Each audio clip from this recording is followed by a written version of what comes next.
ధరణి మీద అనేక అవాకులు చవాకులు పేలినటువంటి కాంగ్రెస్ ప్రభుత్వం ఈరోజు కొత్తగా భూభారతి అనేటువంటి చట్టాన్ని తెచ్చాం. బాబు కొద్దిగా సౌండ్ తక్కువ పెట్టినాను. భూభారతి అనే చట్టాన్ని తెచ్చాం. ఇదేదో ప్రజలకు బాగా మేలు చేస్తుందని చెప్పి ఊదరగొట్టినారు.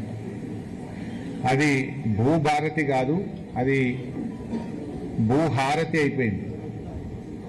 ఇవాళ భూభారతి వచ్చిన తర్వాత 22A కింద 1 కోటి ఎకరాల భూములు పెట్టినారు. అంటే నిషేధిత భూముల జాబితాలో లక్షల ఎకరాలు పెట్టి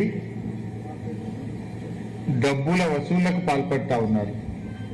స్వయంగా ఆయన ఉంటాడు, ఏది పేలని బాంబుల శాఖ మంత్రి, తుసు బాంబులు ఉంటాయి, పేలని బాంబుల శాఖ మంత్రి పొంగులేటి.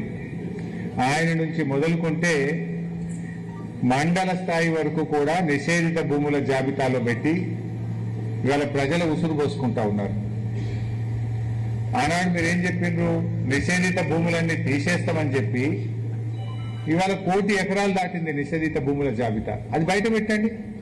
హైకోర్టు కూడా చెప్తుంది నిషేధిత భూముల జాబితాను ఆన్లైన్లో పబ్లిక్ డొమైన్లో పెట్టండి అని. నిజాలు ప్రజలకు తెలుస్తాయి కదా, ఏది పెట్టిండ్రు ఏది పెట్టలేదో తెలుస్తుంది కదా. ఎందుకు నిషేధిత భూముల జాబితా ఆన్లైన్లో పెట్టలేరు?